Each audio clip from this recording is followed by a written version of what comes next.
Warahmatullahi wabarakatuh. Waalaikumsalam. Bapak Ibu, seperti minggu sebelumnya, sebelum kita mulai, kita buat dulu kesepakatan kelas kita pada hari ini. Kira-kira apa yang perlu kita sepakati? Boleh? Nggak ada. Sepakat jangan lama-lama. Sepakat jangan lama-lama. Oke. Saya tulis ya, sepakat jangan lama-lama. Berapa nih saya dikasih waktu? Sepakat nggak nih jangan lama-lama? Kamu taji ya. Oke. Apa ya? Efektif ya, waktunya efektif ya. Iya. Apalagi mendengarkan pengemis. Oke, full time tip. Gak ada tugas. Gak ada tugas. Ketika gimana? Gak ada kok. Izin ketika mau meninggalkan ruangan. Oke, izin sebelum meninggalkan ruangan. Oke. Udah kali ya, nggak perlu banyak-banyak. Iya, seperti biasa. Ya daftar nggak usah diberikan. Oke, data dapat itu otomatis. Belum Absen nggak bisa sertifikat kan? Oh dapat lah, dapat. Saya kemarin belum dapat. Oke, insya Allah hanya yang ada di sini yang dapat saya sampaikan. Bapak Ibu, izin saya menggunakan sesi berbagi praktik baik ini untuk mendiseminasikan pelatihan dari BPP MPV Seni dan Budaya. Jadi minggu kemarin saya berkesempatan dipanggil untuk pelatihan dari balai ini yang berlokasi di Jogja selama 1 minggu. Mungkin Bapak Ibu bertanya-tanya kok seni dan budaya, kan saya bukan guru seni budaya. Jadi kebetulan BPP MPV ini setiap tahunnya mengadakan pelatihan untuk semua guru mata pelajaran di SMK yang memiliki jurusan bidang seni dan ekonomi kreatif. Kita punya jurusannya apa? DKV. Jadi kalau kita ada DKV, kita bisa ikut pelatihan ini dari tahun ke tahun. Ya Bapak Ibu ya, jadi tahun depan Bapak Ibu yang ingin mencoba itu bisa ikut, nanti diseleksi dan dipanggil. Pelatihannya kaitan dengan apa? Kurikulum merdeka. Kalau kemarin Pak Budianto bilang di sana ngapain ikutan lagi, kan udah dari zaman Majapahit ya. Iya, makanya tahu dari Sikosari ya, mimpi di Jogja, Sikosari. Bukan Bandung ini. Kata Pak Hanif yang penting di Jogja, yang penting sambil milih. Yang penting oleh-olehnya saya dapat. Enggak juga Bapak Ibu, jadi saya dapat fotonya. Saya mengawali pelatihan kurikulum merdeka ini di era Pak Budianto, dilanjut di Bu Isma yang kita sampai blongar-blongar, lalu alhamdulillah sudah ditutup, diselesaikan di era Bu Isma oleh kegiatan SMK PK. Tapi baru di seminggu terakhir kemarin saya mendapat jawaban, I got the answers that I have been looking for 2 years, for 2 or 3 years. Jadi selama kita sudah jadi pusat keunggulan berapa tahun ya? I forgot, but kita sudah mengimplementasikan kurikulum merdeka selama berapa tahun? 3. Almost 3 years, right? Almost 3 years. So almost 3 years I have been searching for this answer, but I haven't found. Even to Pak Fatur, I have been questioning the same question, tapi nggak dijawab sama Pak Fatur dan terjawab di pelatihan ini. So I'm really grateful to the narasumber karena menjawab pertanyaannya apa sih? Nah sebelum saya ke pertanyaan saya yang terjawab di pelatihan ini, saya mau nanya balik ke Bapak Ibu. Selama ini kan kita ditanya ya kurikulum merdeka itu apa, tapi saya mau tahu dong keluh kesah Bapak Ibu. Apa sih yang mengganggu pikiran Bapak Ibu tentang kurikulum merdeka? Selama ini kan saya mendengarnya secara informal ya. Saya mau baca, I really want to know what's your mind about this record yang mengganggu pikiran Bapak Ibu tentang kurikulum. Boleh pinjam, saya tahu Bapak Ibu. Ditanya tidak, bisa siapa ini? Enggak. Jawab presentasi nih. Ya, masih. Laporin satu ini, wah ini. Betul. What bothers your mind about kurikulum merdeka? Apa sih yang mengganggu Bapak, pikiran Bapak Ibu? Apa sih yang Bapak Ibu keluhkan? Yang bikin bete? Belum merdeka is independent. You can write both in bahasa Indonesia or in English. Kenapa saya menggunakan 2 bahasa? Karena I think in the next few years ahead itu guru-guru akan dilatih ya bahasa Inggris ya. Thank you. All teachers will be trained to speak Oh iya. Bapak Ibu saya kasih waktu 1 menit, silakan ditulis dan ditempelkan di sebelah sini. Apa sih yang mengganggu pikiran Bapak Ibu terkait kurikulum merdeka? Pasti.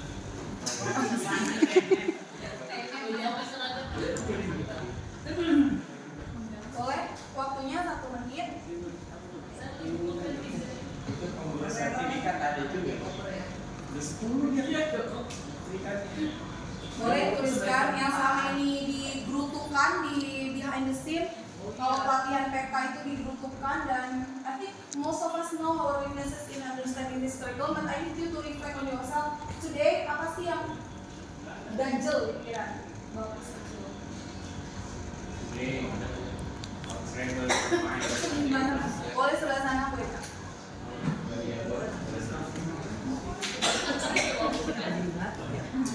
Guru mau ngomongin guru.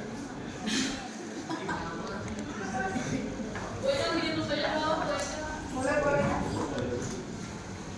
Berapa TKD yang mau ambil pulpen? Kalau pulpen berarti ada tugas. Nggak ada. Bapak Ibu silakan di post on this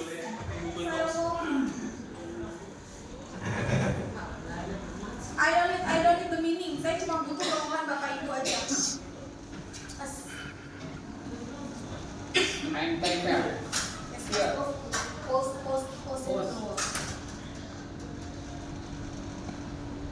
Thank you. All of us will read your sentences. Okay, it's fine. Okay, it's fine. Fine. Thank you. Thank you. And you.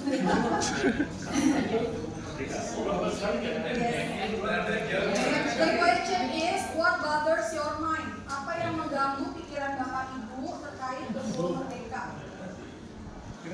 Kalau pemerintah tidak mendengar, this room will listen to your complaints. So please feel free to complain. Tempelin, tempel di mana nih? Tempel dong. Udah sering. Ada yang mau ditempel? Dia.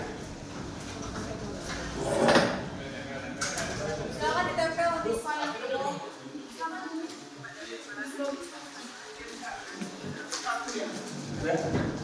Ini bekas pakai mah. Gua komplainnya banyak orang.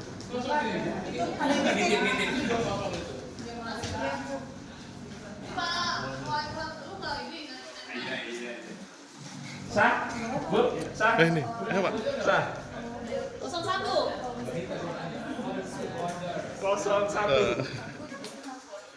02.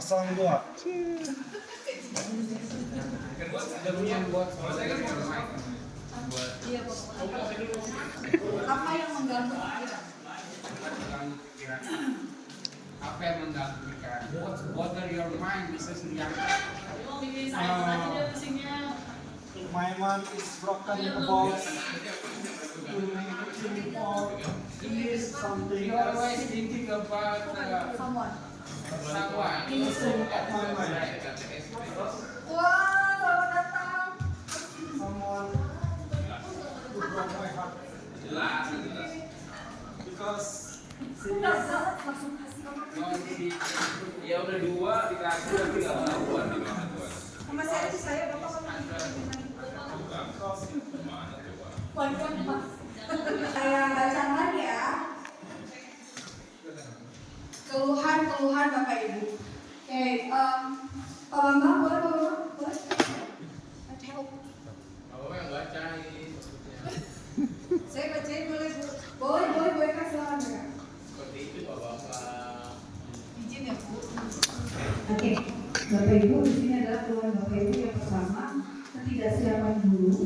Yang kedua, kurang dalam pemahaman aplikasi teknologi dalam media pembelajaran. Administrasinya ribet. Yang berikutnya SDM biasa aja karena tiap ada perubahan pasti awalnya merah ya, resah biasa aja karena setiap ada perubahan pastinya awalnya resah. Kurikulum Merdeka bagus visinya untuk semakin membuat Merdeka belajar, tapi dengan administrasinya membuat jadi tidak merdeka. Innalillah. Terlalu banyak teori, banyak hal yang tidak bisa dinetralisir. Ini cocoknya untuk SD, SMP, atau SMK. Administrasi guru semakin banyak, mapel produktif berubah, sistem job. Fasilitas sarana KBM tidak memadai, jadi menghambat pembelajaran seperti mapel pilihan. Pembelajaran berdiferensiasi, terlalu berpusat kepada siswa yang pada akhirnya banyak siswa merasa dimanjakan. Target kompeten siswa bebas sehingga target tidak terpenuhi. Jadi kompetensi siswanya bebas. Ya. CP yang selalu berubah pada mapel saya. Mengapa terlalu menghambat pada anak? Batasannya di mana? Ribet PMM, ribet administrasi, penggantian RPP yang ke modul aja, ribet harus dan lain-lain. Kurikulum merdeka apa batas merdekanya? Kebebasan bagi anak. Itu pertanyaannya. Terima kasih. Terima kasih banyak. Terima kasih banyak.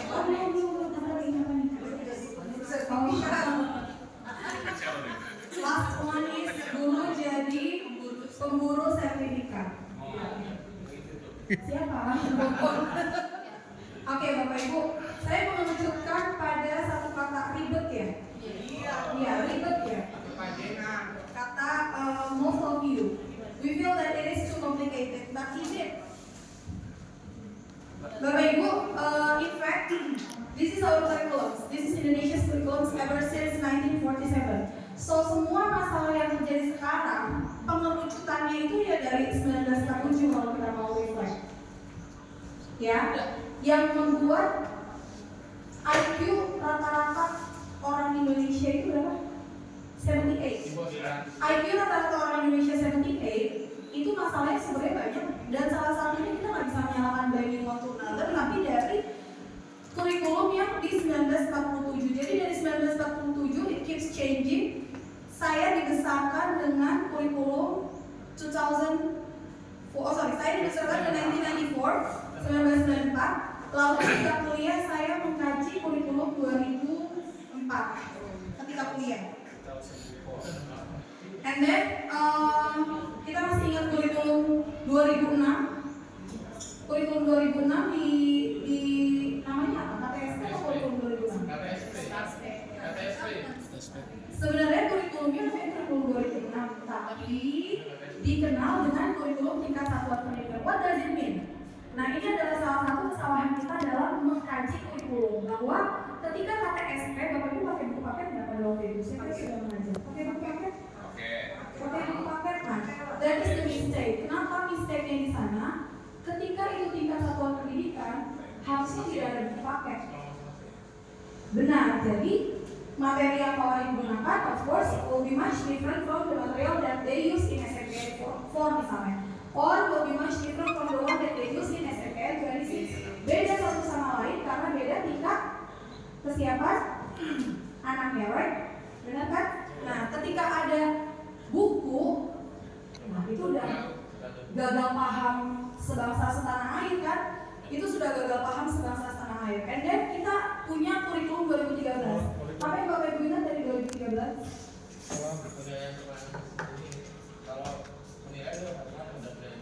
Penilaian macam-macam, ada penilaian teman sejawat, ada penilaian guru, ada penilaian apa?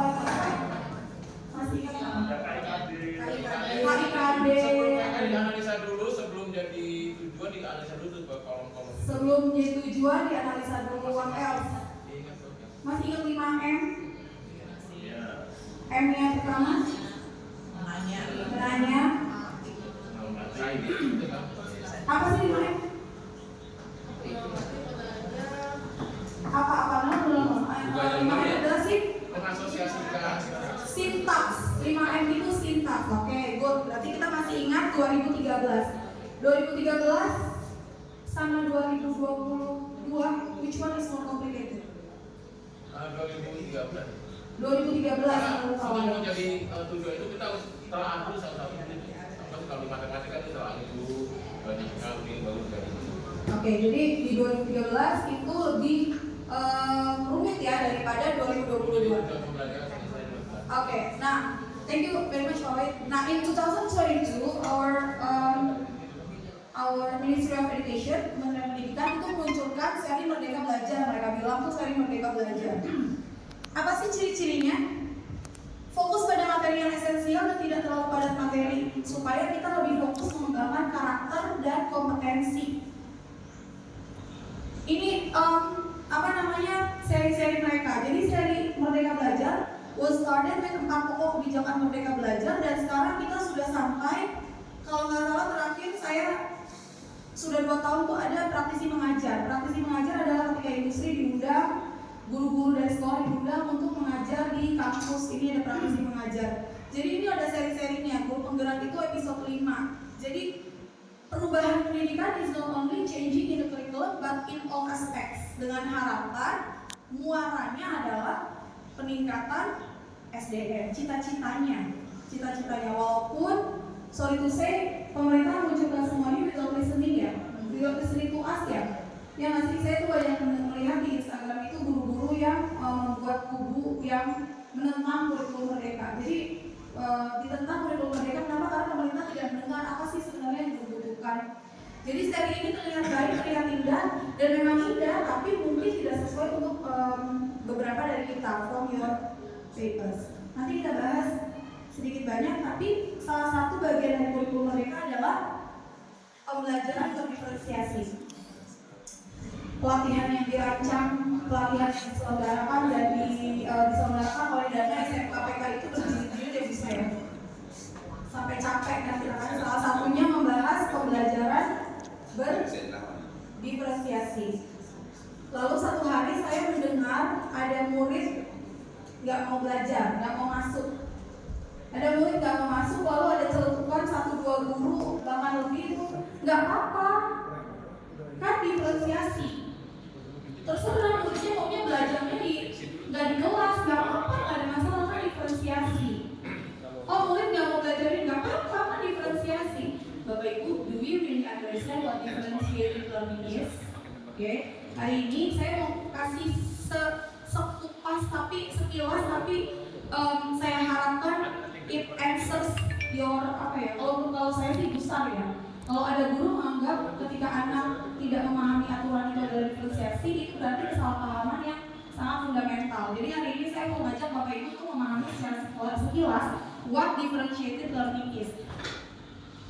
Pas itu boleh bantu kami membacakan the definition of pembelajaran berdiferensiasi. Pembelajaran berdiferensiasi merupakan satu cara untuk guru memenuhi kebutuhan setiap peserta didik, karena pembelajaran berdiferensiasi adalah proses belajar mengajar di mana peserta didik dapat mempelajari materi pelajaran sesuai dengan kemampuan, apa yang disukai dan kebutuhannya masing-masing, sehingga mereka tidak frustasi dan merasa gagal dalam pengalaman belajarnya. Oke, menurut saya yang ribet dari kurikulum 2022 is not the administration, but this differentiated learning. Kenapa? Bebannya ada di kita. Karena tidak ada hanya satu cara, metode, strategi yang dilakukan dalam mempelajari satu bahan.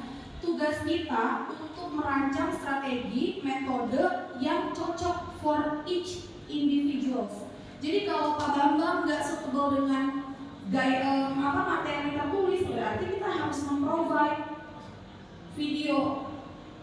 Kalau Bu Popon nggak bisa diajak diam duduk dalam satu tempat untuk waktu yang lama, berarti kita harus mengajak mereka untuk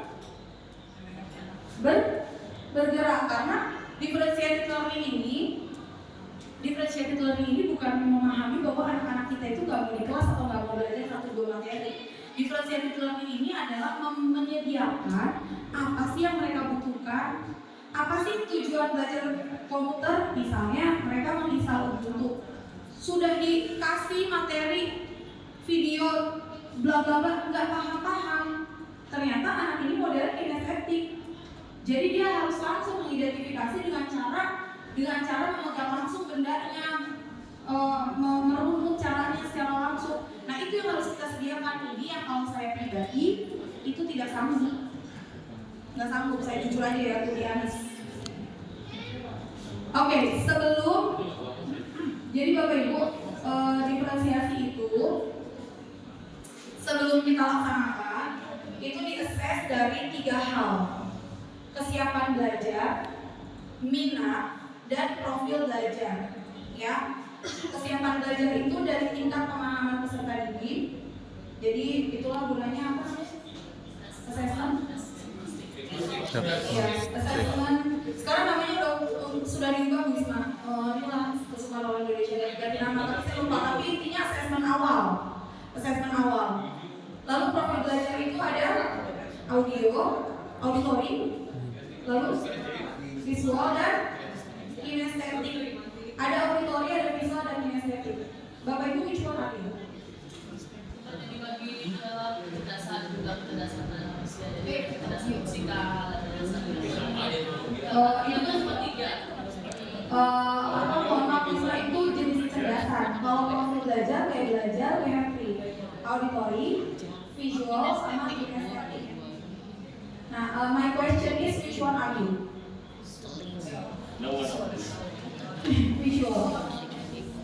Pernah nggak, Bapak Ibu pernah nggak belajar dengan cara mencatat peluang? Pernah belajar dengan cara mendengarkan? Pernah belajar dengan cara menonton video? Nah, di compare mana yang kira-kira Bapak Ibu lebih dominan? Mencatat peluang itu kira-kira jenis apa? Kinestetik. Jadi kinestetik itu bukan yang ngajak anak-anak lompat atau ekspresi, enggak. Minta anak menggaris, menjodohkan, matching itu udah kinestetik. Meminta anak untuk mengurutkan benda, ini benda ini harus kamu rakit untuk memasang satu part di dalam kendaraan mobil atau lain, diurutkan, mereka harus mengurutkan secara ini di kinestetik. Jadi kinestetik itu, jangan memahami kinestetik itu harus bergerak, joget, dan lain-lain. Ada pemahaman yang kurikulum merdeka itu isinya joget-joget, isinya ice breaking, isinya enggak gitu. Justru kurikulum merdeka ini kita diminta untuk anak ini memang nggak bisa dibimbing lama. Jadi dia suruh gerak dengan cara apa? Nggak perlu joget. Ada 1-2 bapak. Saya nggak suka ice breaking. Mungkin ada nggak suka ice breaking. Suka ice breaking. Ya pokoknya nggak suka ice breaking ya. Saya nggak suka ice breaking dan joget-joget itu biasa saya nggak suka. Pasal 2 kinestetik tuh. Jadi untuk matematika mungkin dalam materi tertentu bisa 3-3 masuk, ya kan? Misalnya geometri itu kan, misalnya geometri ya Pak ya. Jadi kan pertama audio kan kita menjelaskan, pasti dong menjelaskan tentang gambar potongan. Yang kedua mungkin dia bisa gambarnya, ya kan? Yang ketiga dengan itu menggambar. Jadi kalau matematika kadang-kadang bisa ketiga-tiganya. Jadi yang ini tidak mungkin kan, jadi bisa 3-3 masuk. Terima kasih Pak Wali. Jadi model diferensiasi juga jangan dipahami dengan secara luas. Auditori berarti harus ada lagu-lagu terus ya, nggak juga. Tapi dengan mendengarkan juga ya, mendengarkan penjelasan kita juga termasuk melayani siswa dengan cara auditori. Bapak Ibu yang saya hormati, diferensiasi we have 4 types of diferensiasi: konten, proses, produk, dan lingkungan belajar. Oke, lingkungan belajar pastinya paham. Kalau anak-anak nggak suka belajar di kelas, ternyata ketika kita bawa ke museum lebih suka, ya berarti kita melakukan diferensiasi bagian lingkungan belajar. Kalau mereka nggak suka belajar di luar kelas, baik Bapak Ibu sudah melakukan diferensiasi lingkungan belajar. Kita bawa ke lapangan, kita bawa ke masjid itu lebih masuk, ternyata we have in this. Kalau konten, kira-kira konten apa? Terus dia materinya. Ada Bapak Ibu yang bisa mencontohkan diferensiasi bagian konten, menyanyikan diferensiasi bagian konten.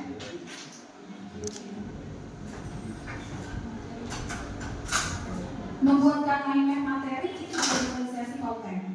Providing mind maps. Oh anak ini nggak bisa dibaca teks sedemikian panjang, dan di provide mind map. Oh Bapak Ibu mind map, peta pikiran, kita sediakan mind map untuk anak-anak berkebutuhan khusus yang slow learner misalnya. Itu sudah menyediakan diferensiasi bagian konten. Kita provide mind map. Oh ternyata anak ini nggak suka pakai mind map, maunya pakai audio. Kita harus provide juga audionya. PR ya, PR banget ya. PR-nya itu bukan bagian administrasinya, ininya nih. Bagaimana melayani murid supaya, karena si Kurniawan ini cita-citanya supaya anak ini mencapai potensi tertingginya. Nah, kalau anak-anak nggak kalau anak-anak nggak bisa sama proses ini dia dengan konten, kalau nggak bisa disajikan dengan cara menjelaskan, maka disajikan dengan cara melakukan tugas. Jadi proses itu kita ganti-ganti sampai si anak ini merasa nyaman. Nah, untuk produk saya pernah mengaplikasikan di kelas 10 AI. I applied in 10 AI. I asked them to do a role play. Saya minta mereka melakukan role play dialog.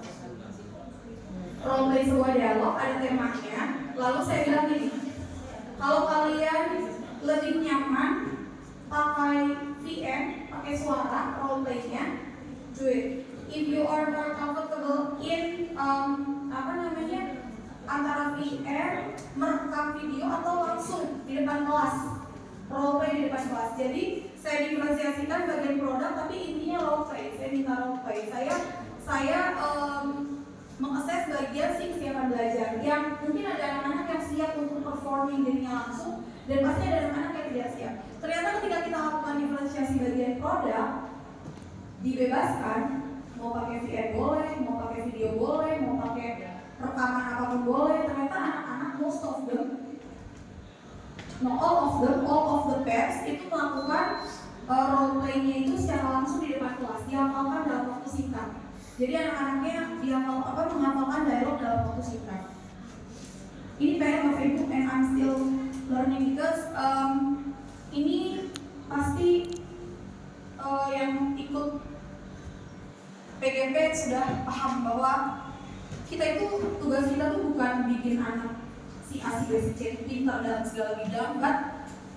Kita tugasnya itu hanya menuntun atau memberi arahan. Jadi kita itu bukan sumber utama. We are not the main source, or we are not the main source. We are only learning facilitator. Jadi setiap siswa itu sudah punya potensi masing-masing. Nah, kita guru-guru tuh cuma perlu menuntun supaya dapat mengelola potensinya secara relevan dengan pembelajaran dan mendapatkan hasil positif. Tapi Bapak Ibu pernah dengar kalau kita mengajarkan monyet terbang, gajah kayak gitu ya, ilustrasi ya. Jadi saya pernah ikut pelatihan. Kita tuh dulu nggak bisa memaksakan ikan jalan misalnya, saya kurang setuju. Saya kurang setuju Bapak Ibu. Kita tetap harus menuntun. Menuntun means saya tidak setuju menganalogikan siswa sebagai hewan satu. Siswa itu bukan hewan. Mereka punya potensi. Ya, saya pun punya potensi di bidang olahraga walaupun tidak semaksimal yang lain misalnya. Jadi kita tidak bisa menganalogikan siswa itu seperti monyet, seperti gajah, seperti ikan, enggak. Mereka itu manusia yang punya potensi, tapi memang ada batas maksimalnya. Gitu. Kalau ekonomi batas maksimalnya belajar matematika segini, dia tidak bisa dipaksakan disamakan dengan Isma yang bisa segini misalnya. Gitu. Jadi kalau di sini Eno bisanya dia sudah di situ. Tapi kita sebagai guru, I think, dan kita jangan Eno bisanya segini, Isma bisanya segini karena itu udah kasih aja rata nilainya. No, that's not the point. Yes. Give them as much as they could, karena itu adil to both people. Paham kan maksud saya ya? Jadi kalau Pak Hanif tidak bisa bahasa Inggris, bisanya cuma segini dan Eno bisanya segini, jangan disamakan nilainya Pak Hanif dan Eno di sini. Berikan saja semampunya, karena itu sudah itu. Saya lari ke Bapak Ibu, saya lari ke project based learning. Di sini banyak guru kejuruan, jadi saya perlu attention penuh dari Bapak Ibu guru kejuruan. Siap. Ya, Bapak Ibu, di masa Bu Isma itu kita mengawali penerapan kurikulum merdeka itu, bagian-bagian dari kurikulum merdeka itu secara layak. Contoh P5 dan mata pilihan. Masih dia membahas topik sebelumnya gitu. Tapi ini masuknya ke produktif juga sih nanti. Iya, ini PJBL. Biar dijelasin dulu aja. Iya boleh ya. Nanti kita buka sesi tanya jawab sampai malam. Iya. Iya boleh. Ya sekarang. Ya oke. Jadi Bapak Ibu, saya merefleks di masa Bu Isma dengan idealisme Bu Isma sudah mencoba mengaplikasikan, menerapkan berbagai parts of kurikulum merdeka. Contoh P5, walaupun dengan berbagai macam kekurangan dan kesalahan, we try to apply that. Mapel pilihan, masih ingat mapel pilihan tahun lalu yang anak-anak bisa close jurusan? Sebenarnya idealnya seperti itu mapel pilihan. Tapi kemudian karena kondisi kita di sini yang tidak ideal, maka dibuatlah tidak ideal lagi, dipilihkan dan tidak berganti. Kalau kita ideal, justru kita disalahkan yang sekarang. Yang benar kemarin. Makanya saya pernah dapat komentar, loh kok jadi salah. Lalu saya bilang ketika AP bisa milih TKL, misalnya, itu memang banyak prosesnya, Bapak Ibu, proses yang harus dikerjakan di dalam audit itu kita harus memilihkan ya Pak ya. Kita kerjakan anaknya satu-satu kita pilihkan di bagian problem pilihan dan gurunya pun harus mengajar. Tetapi mohon maaf soal itu saya tahun lalu tuh gabut. Anak-anak itu berkeliaran di hari Jumat. Benar nggak? Ya. Nah, oke. Silakan kita merefleksikan masing-masing. Itu. Bapak Ibu, namanya SMK. Bapak Ibu. Ya, kita nanti ya saling menyalahkannya. Kita saling menyalahkannya nanti ya. Oke. Bapak Ibu, lalu dibahas di pelatihan tersebut terkait PJBL, Project Based Learning, PJBL. Bapak Ibu, ujiannya apa? Project. Bu Isma, ujiannya apa? Project. Oh iya, ngadain apa? Itu anak saya suruh bikin jari. Sudah benar belum itu projectnya? Enggak, orang jari dulu. Bapak Ibu, apa tugasnya project? Suruh ngapain? Beli oli. Nah, itu. Sudah benar itu belum projectnya? Nah, kalau beli apa tuh di oli? Prosesnya kali. Ya, mohon maaf. Saya di sini melihat bahwa kita ini kan SMK ya, I'm teaching at senior high school, but I'm teaching at vocational. So the kiblat should be you, Bapak Ibu guru produktif. I should be learning from you, not me teaching you, but I should be learning from you. PJBL itu pembelajaran kolaboratif dan dilaksanakan secara lintas kompetensi, melibatkan beberapa mata pelajaran di mana pengetahuan yang ada di dalamnya dapat mendukung atau diperlukan. Apa ya? Gak usah ngomong ini. Siapa sih yang bikin payung PJBL di sekolah ini harusnya?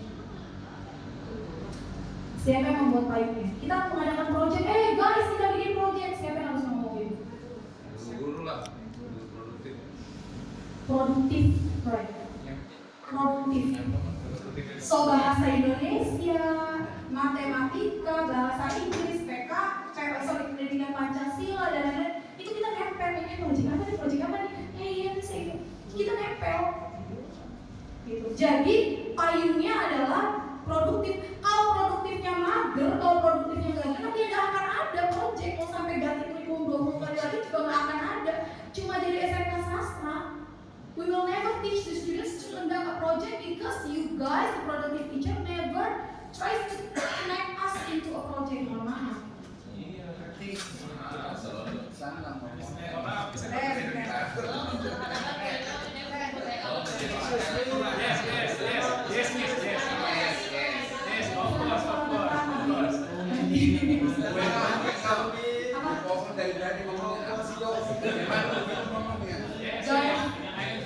Jadi Bu Isma mungkin ingat ya, berarti minta ujian formatnya project aja, kita bolak-balik ya rapat yang gimana project, kenapa? Karena kita tahu 90% orang di sini mungkin nggak paham project. Apa sih projectnya? Ini anak begini, ya udah pokoknya guru masing-masing di mejanya, anak kerjain masing-masing di mejanya, ada yang kerja, ada yang tidur, lalu tiba-tiba jadi presentasi. Was it a project? No, that was not a project. That is just an excuse for us to have our spare time. Supaya kita bisa tidur, supaya kita bisa main, maka kita kasih anak-anak project. Dan mari kita berefleksi, are we doing good or not?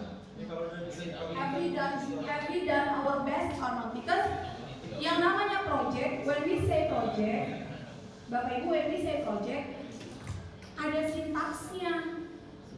Enggak ujuk-ujuk.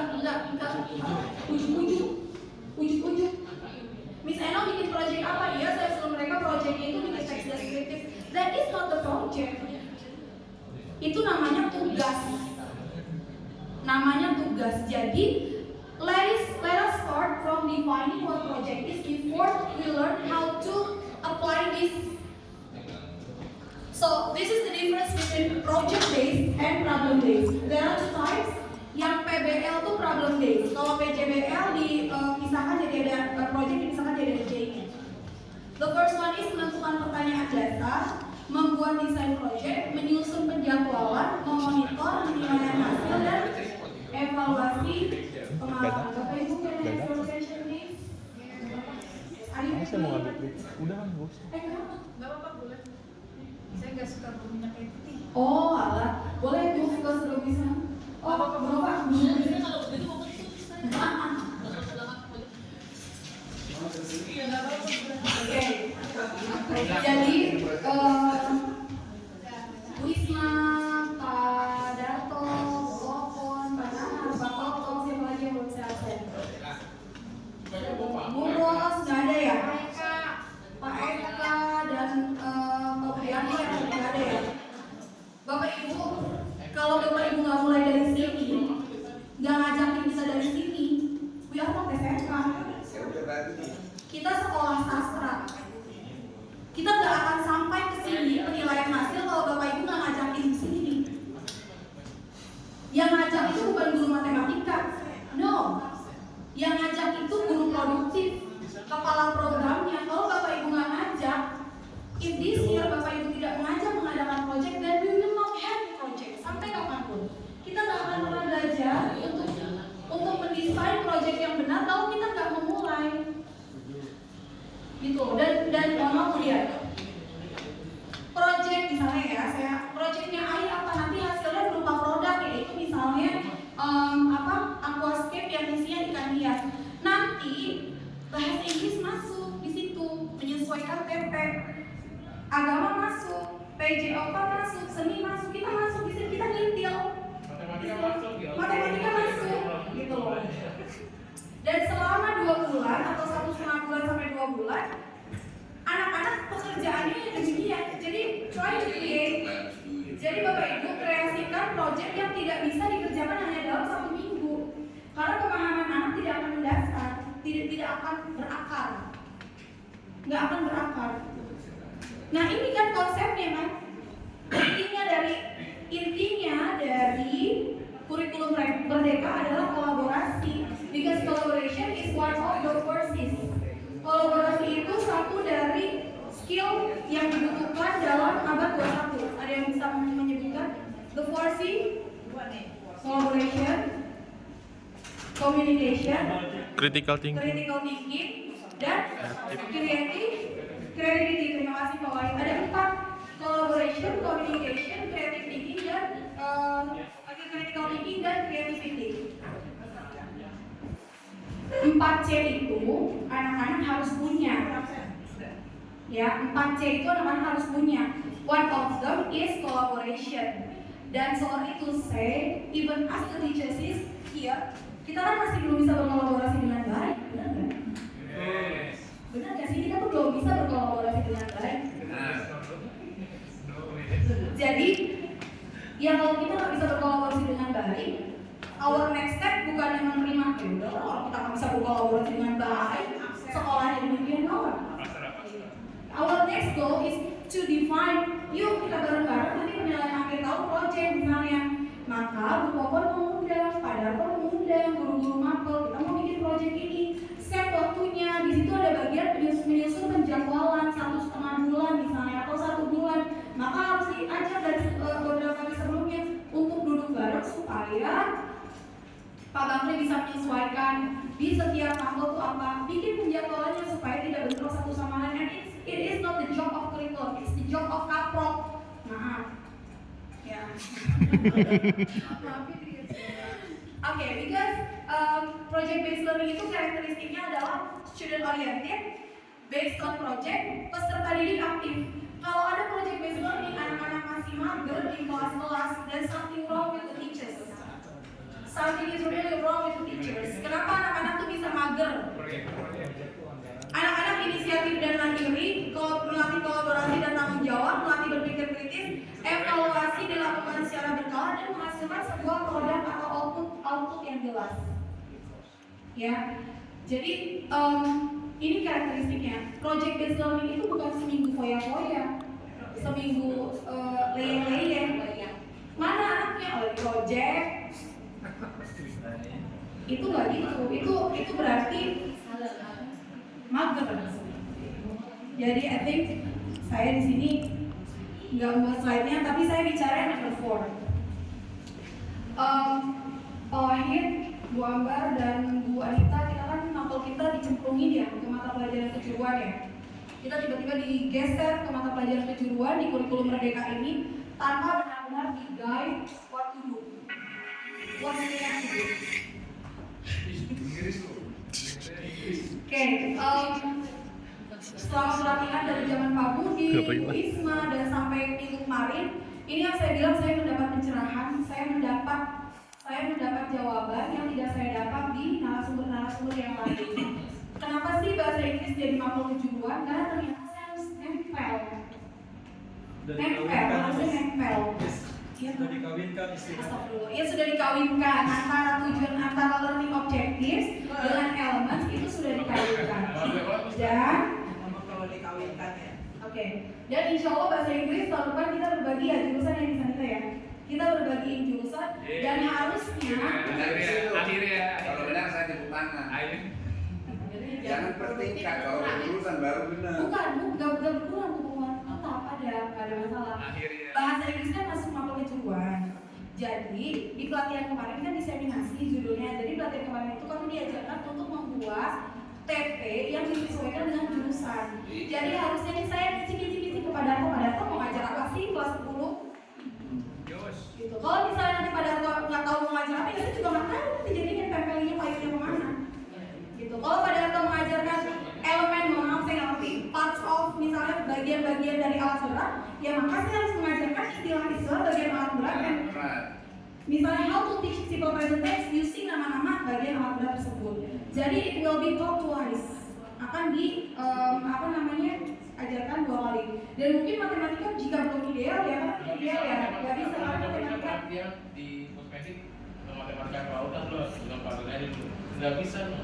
Dia bisa hanya dalam bentuk soal itu nggak nyambung aja. Kayak sebenarnya nggak bisa. Ya sebenarnya kan disambung-sambungin aja kali ya. Tapi karena kayak bilangan nil ya, itu CP ya bilangan nil itu operasi bilangan itu masuk ke mana ini bingung. Mungkin kalau bahasan jahit bisa lah, bahasan oli apa untuk alat itu bisa kan. Itu bisa. Kalau vektor bisa kan juga sesuai arah, duduknya bisa. Kemudian dari berapa ini? Kalau kurikulum yang lama ya, misalnya ya yang 2000 kan SP 2006 lah. Itu dulu kayak di TKJ itu ada matematika namanya sistem bilangan itu masuk ke TKJ.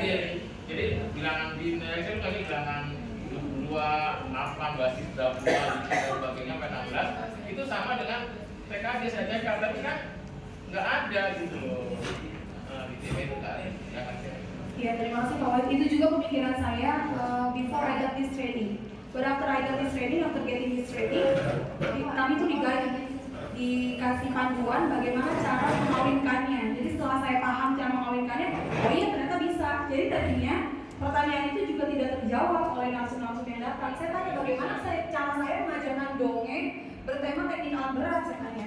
Ternyata enggak demikian, jadi bisa dipilih-pilih gitu. Dan di Kurmer ini Bapak Ibu, unlike di kurikulum 2013, we are given target, right? In 2013 curriculum, we are given target. Kita dikasih target harus selesai sekian, nanti semuanya dites ya. Tapi kalau di Kurmer ini, kalau saya cuma berhenti di unit teks, boleh nggak saya boleh, saya berhenti di situ, nggak ada masalah. Asal anak-anak memang benar paham. Jadi saya nggak perlu harus sampai ke exposition. Kemarin saya ditanya, kemarin saya menyampaikan pendapat bahwa saya tidak pernah sampai ke elemen menulis mempresentasikan. Kenapa ditanya? Karena kalau di tes di sini pun 20 orang, belum tentu 20-20-nya dapat menulis teks yang baik dan mempresentasikannya dengan baik. So how can I expect my students yang tidak bisa mengucapkan hi dengan baik untuk menulis satu teks yang lengkap? Yang ada, yang selama ini terjadi adalah kan saya meminta mereka menyerahkan teks. Mereka ngambil teksnya dari Google Translate gitu. Jadi memang disambung-sambungin itu ya ketika Pak Wahid Dan TP, saya tuh dikasih TP Pak. Jadi TP-nya itu contohnya demikian, ada 6 bagian, semester 1 kelas 10. Bagiannya tools misalnya, jadi tools itu nanti kalau DKV ya toolsnya DKV, kalau TKJ toolsnya TKJ, dan lain-lain. Lalu cara mengaminkannya dengan TP bagaimana? Tadinya saya tuh sama seperti Pak Wai, tulus, tapi karena dikasih jadi saya pikir oh ya bisa. Insya Allah kembali terapkan tahun depan karena if we never try, we'll never know right. So let's just give it a try kalau menurut saya. Gitu. Jadi apa? Nanti saya nggak mau lama ya sesuai kesepakatan kita. Iya. Saya mohon maaf apabila banyak salah-salah kata, mohon jangan dimasukkan ke hati, dimasukkan ke otak aja untuk jadi bahan pemikiran. Semoga kita semester depan akan akan menyelenggarakan proyek yang baik. Tapi menurut saya apapun kurikulumnya yang penting ngajar, masuk ke kelas. Terima kasih. Wassalamualaikum warahmatullahi wabarakatuh.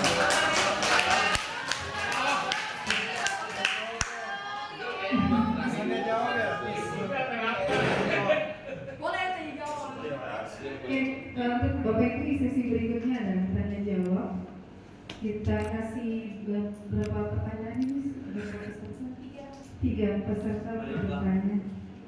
Kasih itu. 3 Ya, oke, kita mulai mabuk ya misalnya dulu, kita duluan. Mulai dari Pak Sindu, Bu Nastiti, Pak Suryanto, Pak Nahar terakhir. Jadi cuma 3 Pak, mohon izin maaf. Silakan Pak. Ya, makasih. Assalamualaikum warahmatullahi wabarakatuh. Perkenalkan ini sepertinya di 2000, tapi saya senang tadi buat terakhirnya sih. Penting aja.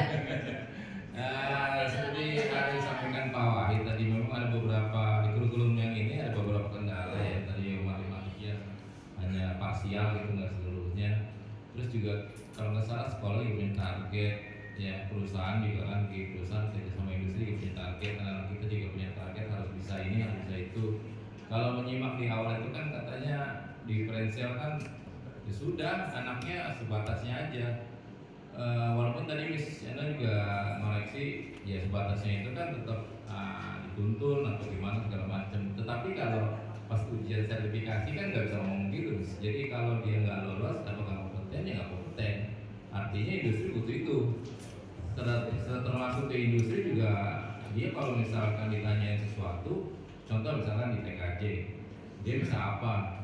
Misalkan tentang mikrotik, terus tapi katanya kan ya dia misalnya cuma pengenalan mikrotik, tapi kan yang dibutuhkan bukan cuma kenal gitu. Artinya memang ada apa? Mungkin saya yang kurang paham, tetapi sejauh ini saya pikir kurikulum ini melemahkan dari kurikulum 2013 yang memang sudah bagus gitu. Itu aja sih, terima kasih. Assalamualaikum. Do I need to reply this? Ya. Perlu di reply? Berarti bukan bertanya, Oh, bukan bukan sharing. Butuh pencerahan juga. Iya maksudnya Nanti satu sekalian aja. ada solusi nggak gitu? Itu aja sih pertanyaan. solusi ya. Sama sih hampir sama dengan Pak Sindu. Jadi antara cover dengan realnya itu karena kita kan SMK itu kan vokasi ya, otomatis kan basicnya industri. Sementara industri menuntut harus begini, covernya capaian pembelajaran gitu. Kalau itu SMK itu mampunya hanya begini, jawabannya begini saja. Nah, sekarang diaplikasi ke bahasa Inggris tadi. Misalnya Miss Eko nanti kejuruannya ke Pak Darto. Pak Darto mungkin alat berat tentang bagian-bagiannya, berarti siswa diumpul-umpul bahasa Inggrisnya yang di Pak Darto ini tadi ya, sampai siswa menguasai. Kalau misalnya siswa itu nggak menguasai, ya berarti dia kan capaian pembelajaran siswa hanya segitu. Sementara bahasa Inggris ini kan global, harus dunia. Setiap siswa harus menguasai bahasa Inggris secara keseluruhan ya ibaratnya gitu. Nah, bagaimana untuk mengaplikasikan ya, sementara kita di proyek bahasa Inggris Umber tadi dengan jurusan ngumpul-ngumpul alat berat yang ini, sementara tuntutan dunia luar kita kan menguasai bahasa Inggris sebagai value-nya dia ya untuk dunia luar gitu. Nah, bagaimana apakah kurikulumnya kurikulumnya ini, karena kan saya nggak bagus bahasa Inggris ya, apakah memang ada jadi dibagi dua, yang untuk jurusan itu udah ada porsinya 1,5 jam, yang 3,5 jam itu untuk pengembangan bahasa Inggrisnya siswa ke dunia luar. Nah jadi mau dijelaskan supaya biar kita berarti memang ada dua kompetensi yang harus dipunyai siswa, karena untuk jurusannya.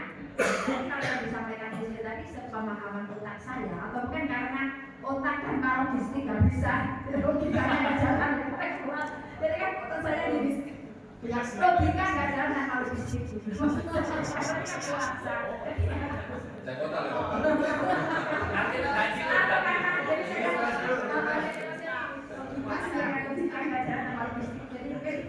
Kalau yang disampaikan di sini tadi separuhnya ada bahasa Inggrisnya, yang disampaikan tadi umpernya itu harus terinput ke jurusan. Nah berarti kan ya berarti di sini itu yang nguplek-nguplek. Kalau dia jurusannya AI, ya berarti dia hanya tahu bahasa Inggris ikan, misalnya begitu. Nah kalau ya dia apa berarti ya itu, ini mohon pencerahan. Ini tadi karena logika nggak ada yang tahu bahasa logistik. Baik, terima kasih Miss Eno cantik atas waktunya. Ya kan dibilang cantik, kok bener Bu, ini kan wanita kan. Yang mananya nggak ada. Miss Eno tadi sudah dijelaskan sangat luar biasa, saya lihat ya. Apalagi udah dapat apa kemarin pencerahan katanya ya, tentang antara produktif dengan adaptif ya. Tadi kan disampaikan bahwasanya seorang guru itu hanya sebagai fasilitator, seperti itu ya. Jadi kan bukan lagi menuntun, tapi hanya mungkin men-trigger atau menstimulir aja buat siswa gitu ya. Nggak menuntun satu tahap itu enggak ya berarti ya. Di posisi fasilitator hanya seperti itu ya berarti ya. Nah kemudian memang sih dari sisi siswa ini menjadi sebuah kemerdekaan bagi dia ya, sesuai dengan kurikulumnya, bahwasanya siswa itu nggak ada tuntutan untuk mencapai sebuah tahapan tingkat tertentu dari sebuah pembelajaran kan seperti itu. Nah kemudian permasalahannya kan gini, kalau kita ingin menentukan tadi siswa itu tahapannya dimerdekakan gitu. Nah kemudian ukurannya apa gitu dari seorang siswa itu, misalnya dia sudahlah di tahap ini aja gitu, karena memang dia kemampuannya hanya seperti itu gitu kan, karena tadi disampaikan setiap kita ini punya kemampuan yang berbeda-beda gitu ya. Oleh karena itu untuk menunjukkan dia hanya sampai di titik itu gitu, adakah cara untuk kemudian siswa itu, oh ya saya mau sudah di sini, karena saya di sini posisinya di sini seperti itu. Nanti sehingga kemudian tadi keluhan dari beberapa teman tentang bagaimana bentroknya antara kurikulum 3 TSC ya dengan Merdeka itu tadi terjawab gitu. Karena tadi kan kalau yang 13 kan udah jelas tuh tahapan yang ini dia nggak boleh nolak karena saya memang itu harus dicapai seperti itu. Tapi dengan adanya kurikulum Merdeka, karena siswa itu dimerdekakan, maka harus ada alat ukurnya juga, sehingga siswa itu tidak hanya sekedar menyatakan saya sudah harus sampai di sini aja gitu, karena memang terbatas aja di sini. Itu Miss. Terima kasih untuk waktunya. Saya mungkin satu pertanyaan, tapi satu lagi adalah berbagi hasilnya juga. Ini sebenarnya sudah dibicarakan dengan Pak Hussein tentang hasil industri. Jadi mungkin ini juga jadi PR bersama yang mungkin karena Nasional menyampaikan tentang project based learning yang itu saya anggap sebagai berhubungan dengan hasil industri. Beberapa waktu lalu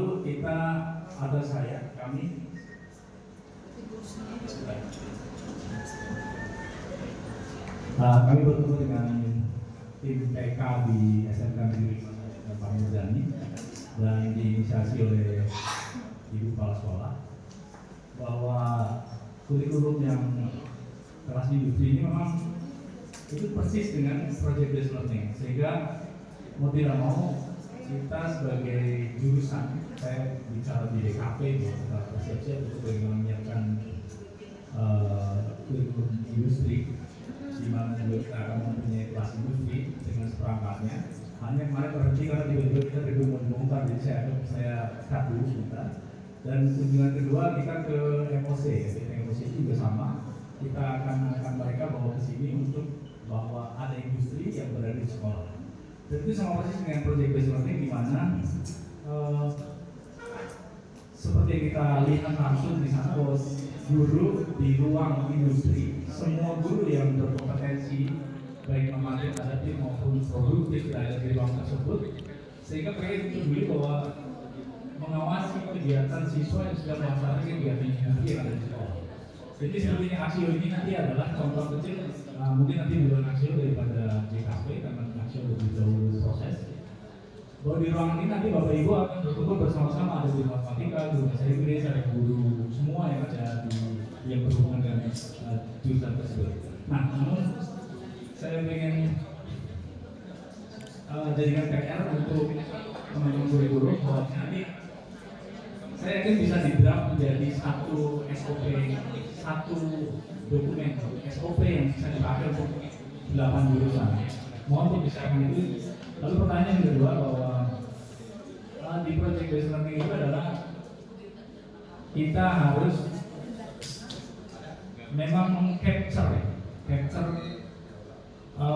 kegiatan industri. Kalau di ya selain industri kan ya, di sini ada guru PKK, di mana PKK itu juga berwirausaha ya. Tapi saya lebih fokus pada industri. Kita harus mampu meng-capture apa yang terjadi di industri itu kita bawa. Dan itu yang capture tidak hanya kami guru produktif, karena nanti di dalamnya memang ada beberapa hal yang harus dibahas bersama-sama melalui teman-teman normatif adaptif. Nah di dalamnya kan juga ada semua mapel, ada agama, ada bahasa Inggris, di mana menyiapkan mental anak yang cukup agar dia tahan banting bekerja pagi sampai sore. Kalau di SMK 51 itu di ruang tersebut siswa memang diberikan tugas, kebetulan dia dapat proyek 1.200 piece ya, proyek yang harus dilakukan untuk perbankan nasional. Nah itu mereka bekerja seperti layaknya bekerja, tapi di sekolah. Ada dibuatkan shift pagi, siang, sore. Pagi itu nanti untuk kelas berapa, dan yang berkumpul di situ juga bukan hanya jurusan DKV, semua jurusan. Misalnya untuk menangani front office maka tidak diambil dari jurusan DKV misalnya, tapi mengambil dari jurusan lain yang memang juga berkaitan. Atau untuk menangani proses angkut-ngangkut tidak mengambil dari DKV, tapi mengambil dari jurusan TP misalnya, dan lain sebagainya. Nanti mungkin ini PR untuk teman-teman dulu bahwa gimana caranya nanti kita bisa meng-capture kurikulum industri lalu dilingkan dengan project based learning yang sedang dipresentasikan tadi. Dipahami? Nggak paham ya? Terima kasih. Kalau bingung dari saya ulang. Jadi ada Wisma paham. Hasil kunjungan kami ke industri namanya Animate ya, PT-nya PT Animate. Dan kebetulan beliau berkantor di SMK 51. Nah yang saya inginkan adalah bagaimana kurikulum itu nanti membuat semacam draft SOP yang sama untuk semua jurusan, yang itu menyangkut seperti yang tadi Bu Ena sampaikan bahwa harus ini, tapi kita tinggal pakai. Jadi kalau nanti saya membuat sendiri atau kami DKV membuat sendiri, itu nanti bisa sendiri, tapi ada draft utamanya seperti itu yang saya inginkan. Sehingga kita bisa punya rule untuk bisa kita baca bersama-sama di jurusan masing-masing. Nah, PR buat kita adalah ketika nanti kita harus implementasi di lapangan jurusan kita, itu kan nanti kita juga harus mengundang satu kalau di DKV mengundang semua guru normatif ada dan berkumpul di ruang DKV untuk menjalankan proses atau sesuai SOP yang tadi.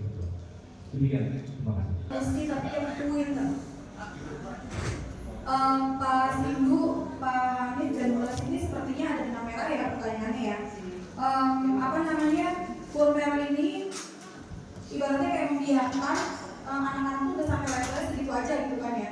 Bagaimana dengan kaitannya tuntutan dari industri, tuntutan bahasa Inggris sebagai bahasa global dan lain-lain. My question is satu Bapak Ibu ke Pak Sindu deh. Pak Sindu, coba Pak Sindu sebutkan 3 jenis teks bahasa Inggris. Nggak ada. Oke. Coba Mas Ibu sebutkan, saya juga nggak tahu jawabannya. Cara menghitung volume apa namanya? Kubus. Yang mana dari Oke, Mas Ibu tahu. Oke.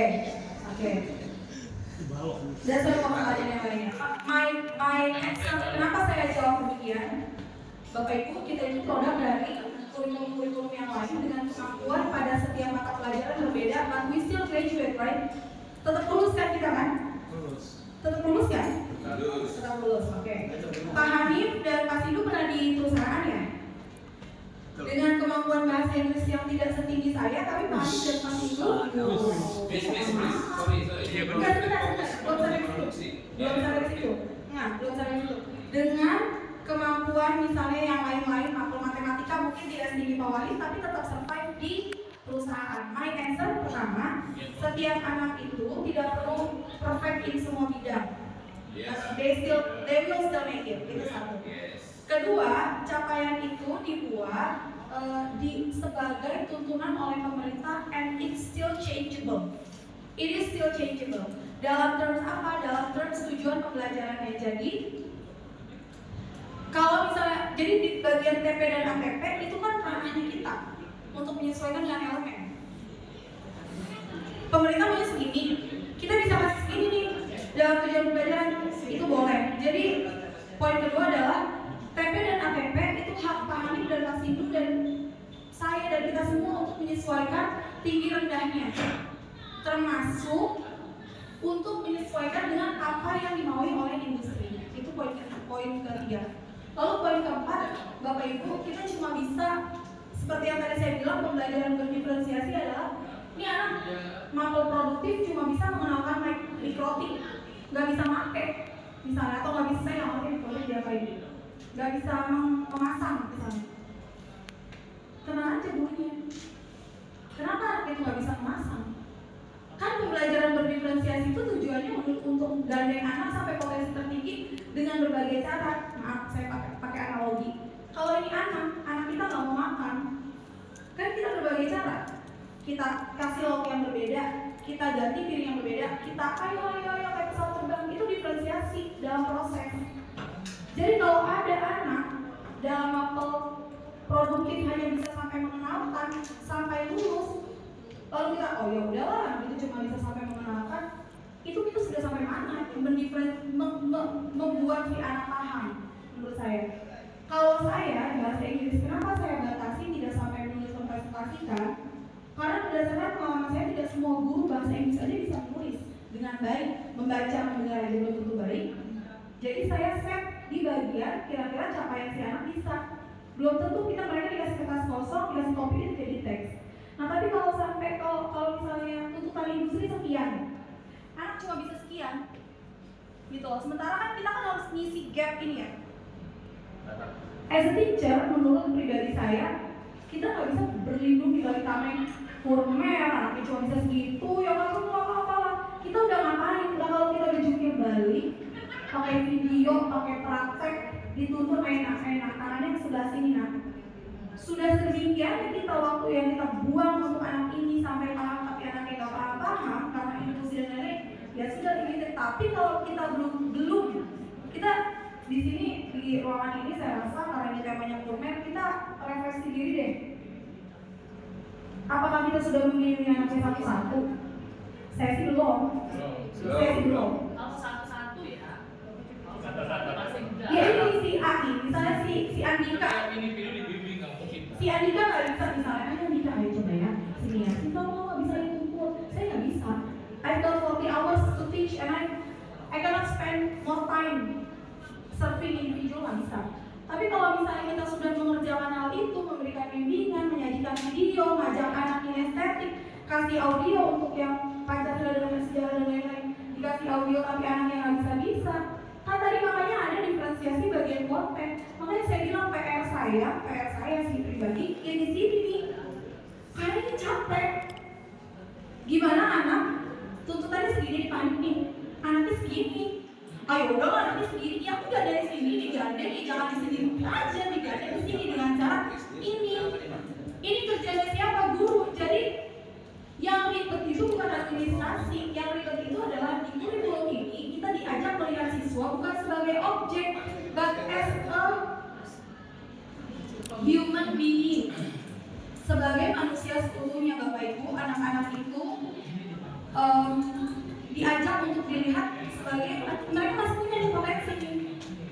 Kalau mohon maaf Pak Sido, kalau dari 12 jam di kelas 10, 18 di kelas 11, dan 22 di kelas 12 itu gurunya hanya mengisi 50%-nya, lalu gurunya mengeluh anak hanya bisa mengenal mikrotik, bukan salah anaknya, salah gurunya. Tapi kalau dengan attendance list guru itu sudah mengisi almost 100% di kelas tersebut, tapi ini anak kok nggak bisa. Pada saya pernah mengobservasi pas itu ngajar ya, di bimbing satu-satu, walaupun tidak sesuai dengan tahapan, tapi di bimbing satu-satu saya pernah lihat. Tapi saya termasuk guru yang tidak bisa bimbing satu-satu. Kalau saya mengeluhkan anak nggak bisa bahasa Inggris sih, tapi saya belum melakukan effort tersebut, maka saya harusnya malu. Bukan anak yang salah, tapi saya yang salah. Kalau saya belum menyediakan provided, makanya saya kasih anak video, saya kasih anak audio untuk mereka dengar dan lain-lain. Itu pun ternyata karena mereka maju dari dengar, maka saya putarkan lagi di kelas. Saya minta mereka mengucapkan kalimat per kalimat, because I need them to do what I instructed them.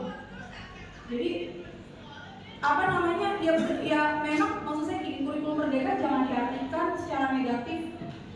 Saya tuh pengalaman buruk ya sama guru-guru itu, kadang suka mengartikan itu setengah-setengah lalu diterapkan. Saya ingat gak Bapak Ibu dulu ada maaf ya pas dulu meracau.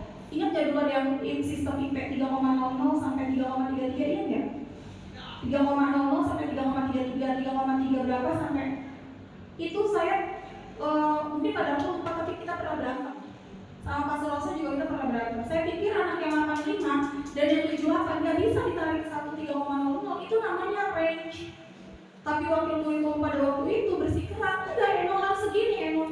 Saya bilang, ini aku maksudnya yang bego, yang siapa yang mana sih? Tapi pada akhirnya di tahun berikutnya itu diganti, ternyata itu range, baru dipahami ternyata itu range. Ingat RPP 1 lembar?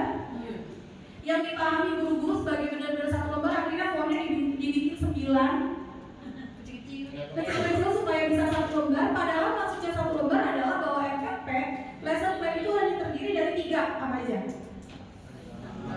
Tujuan, langkah, dan assessment. Mau itu jadinya 3 lembar tidak ada masalah, tapi nggak perlu lagi tuh perkara ada 10 lembar. Kurmer itu tidak menghamba pada anak. Kamu nggak mau belajar? Kok kayak kita kasih dulu gitu? Kenapa nggak mau belajar? Enggak, dan itu. Kurmer itu jangan mengartikan pendidikan menghamba pada murid sebagai pendidikan yang tidak menggagalkan murid. Boleh nggak murid nggak naik kelas? Boleh. Saya dan Pak Hanif, saya dan Biswa kita pernah duduk mencari regulasi bahwa murid boleh nggak naik kelas. Akhirnya boleh, itu sesuai satuan pendidikan. Boleh nggak capaian pembelajaran sesuai sama industri? Ya boleh. Terus kalau anak nggak bisa, ya udah sampai mana gurunya? Ya kalau gurunya kenapa sih Bu? Level mana gurunya? Level mana gurunya? Kalau saya teriak-teriak, anak nggak bisa ngomong bahasa Inggris, terus saya juga nggak bisa ngomong.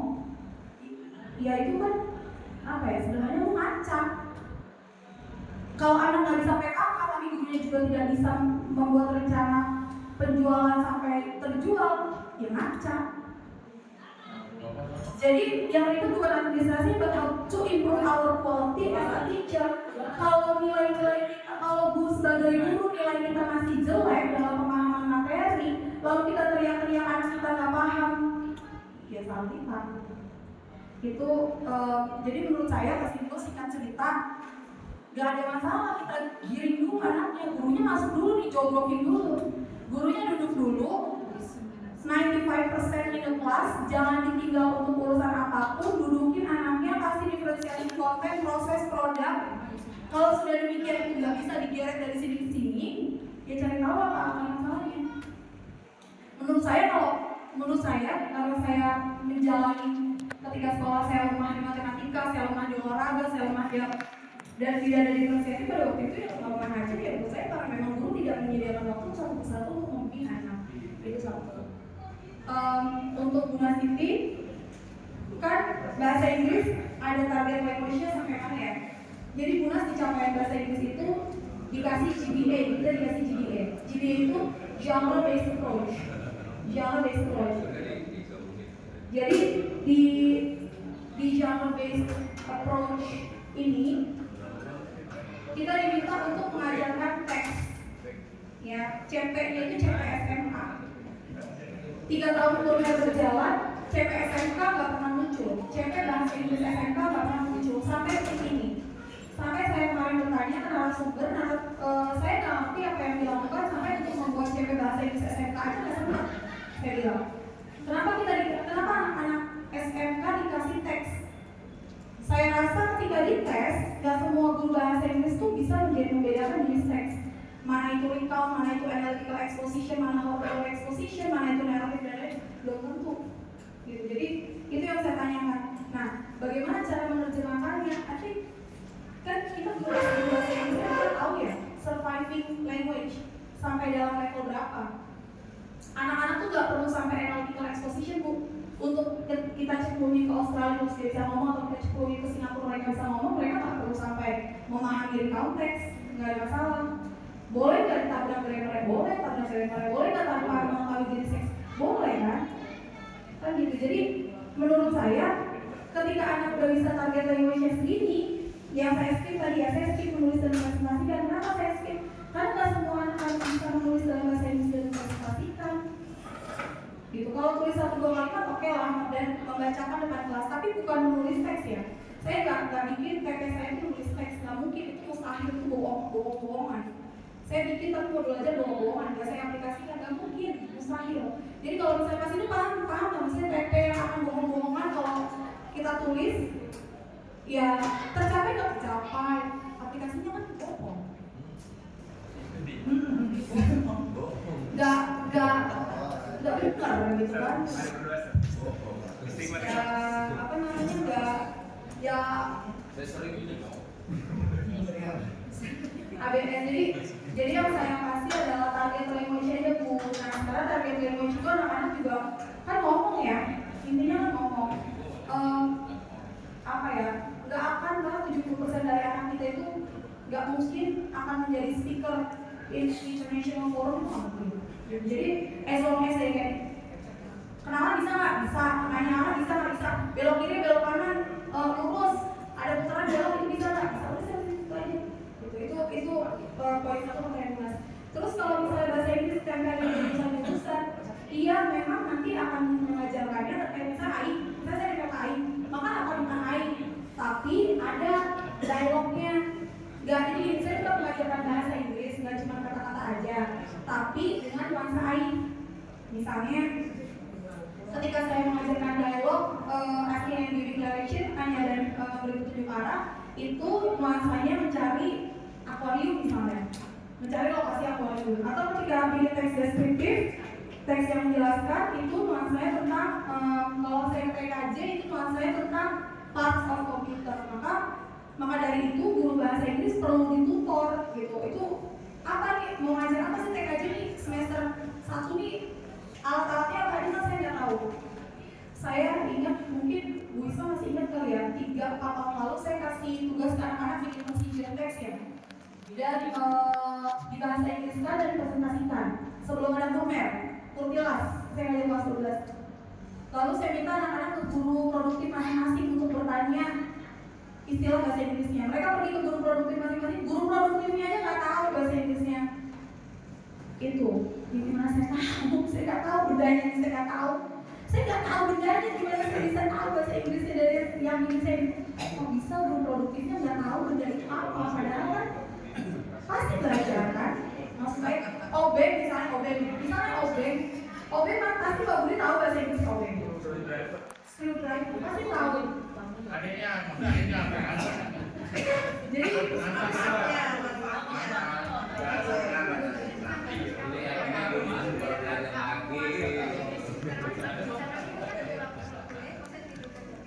iya, ketika acara sinkronisasi kurikulum yang terakhir itu saya tanya sama bapak-bapak yang saya lupa dari sampai mana Pak bahasa Inggris yang dibutuhkan, katanya nggak banyak Udah ada? masuk ke level anak Udah ada. SMA.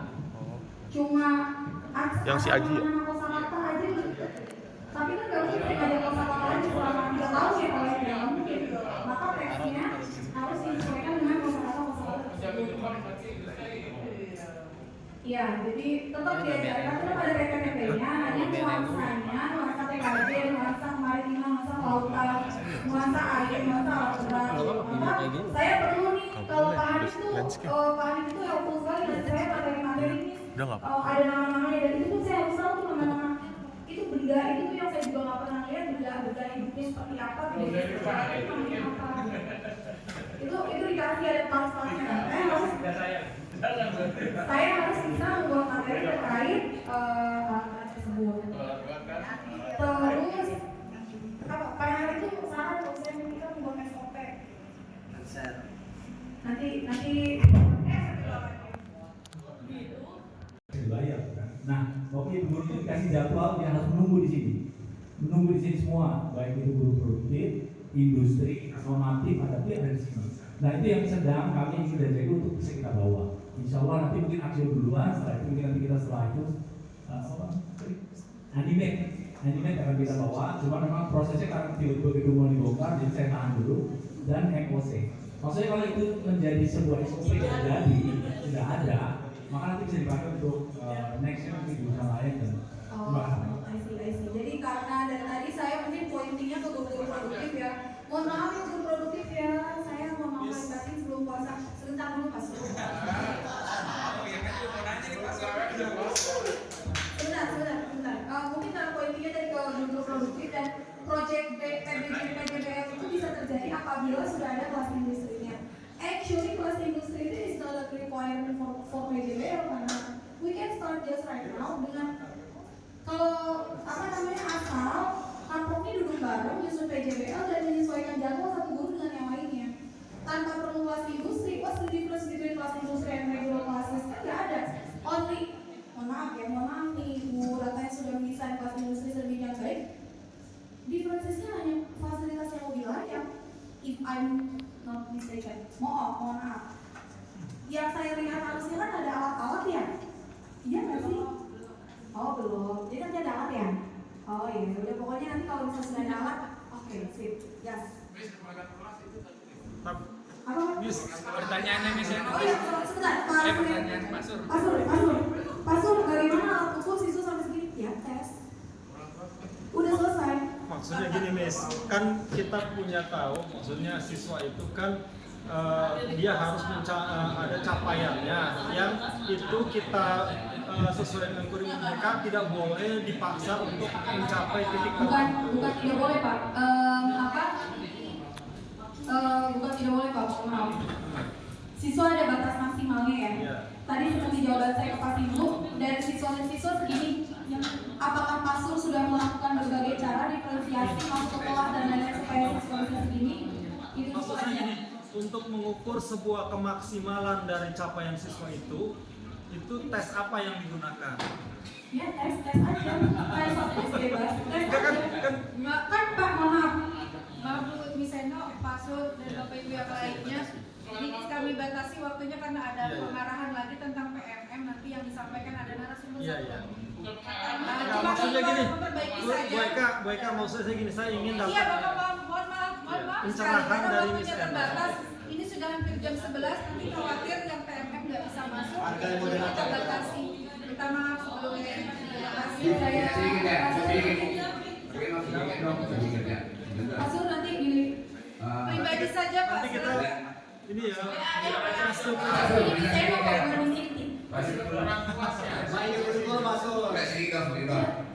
Saya tertarik tadi yang dibilang Ibu Eno proyek yang kita lakukan selama ini cuma seminggu. Kalau dia berat memang jujur nggak bisa dilakukan semua itu karena kita maintenance. Maunya kita maintenance, saya jujur maunya 3 minggu minimal 2 bulan gitu lah. Apa sih hasilnya? Hasilnya pestanya untuk 1 minggu itu benar dilakukan untuk seminggu tapi prosesnya udah minimal 2 bulan lah supaya ada yang didapat anak itu. Nah itu yang kita rindukan dalam berat selama ini Kalau ada intinya ya bisa kita lakukan. Nah, tapi kalau di PPC kan membuat roda gigi dalam 2 bulan. Oh ini loh hasilnya, tapi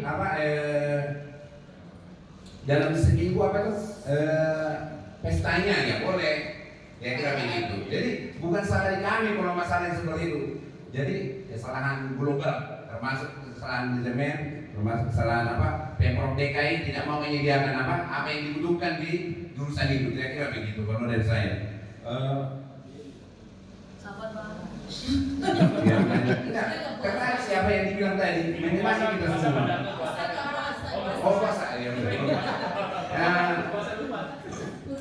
Semua dari yang ngomongin tadi sebenarnya kalau di kita di alat berat linear match mungkin agak berbeda kalau saya tangkap dari Pak Nahar. Kalau di kanan sih yang dilakukan Pak Jainal itu kalau dilakukan aja udah benar. Saya berterima kasih Pak Jainal dilakukan, yang penting benar-benar dilakukan di grup ke siswa. Budaya industri itu kalau benar-benar dilakukan anak, Komatsu sangat senang. Karena membudayakan budaya Limaka itu sangat susah. Dimulai dari rumah, dari diri sendiri. Kalau itu kita tanamkan terus dari semua kita guru, sebelum ngajar jangan langsung ngajar, bla bla bla bla.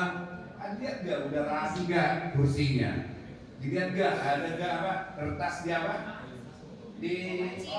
laci, ada gak sampah di sekitarnya. Kalau itu udah kita lakukan bersama, kami dari Komatsu dengan yang Komatsu sangat senang.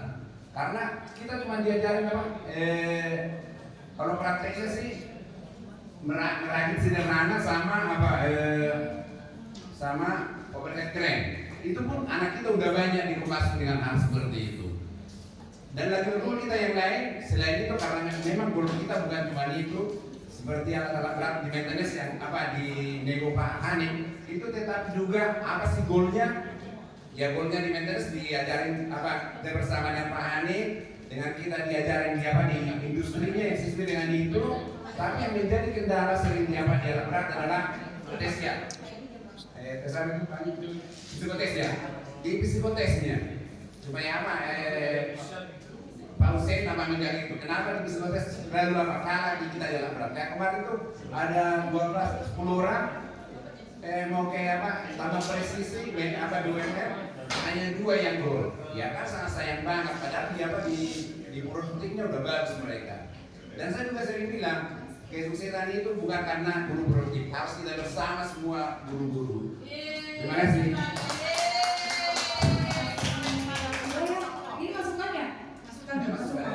Banyak sih yang tertarik karena di kita, tapi tidak kita tidak ada itunya peralatannya. Terima kasih. Baik, terima kasih. Terima kasih masukannya Pak Darto. Terima kasih Bapak Ibu, antusiasme yang luar biasa dari Bapak Ibu memahami bagaimana kurikulum Merdeka dan narasumbernya luar biasa, juga penjelasannya sangat keren. Bapak Ibu izin ada penambahan sedikit mengenai PMM, mengenai upload sertifikat yang ada di PMM. Mungkin sebagian Bapak Ibu ini saya memberikan masukan aja, kita sharing saja. Nanti tolong dikeluarkan Pak Wahid, saya ini sedikit berbagi saja. Di PMM mungkin Bapak Ibu sampai akhir Mei ini masih bisa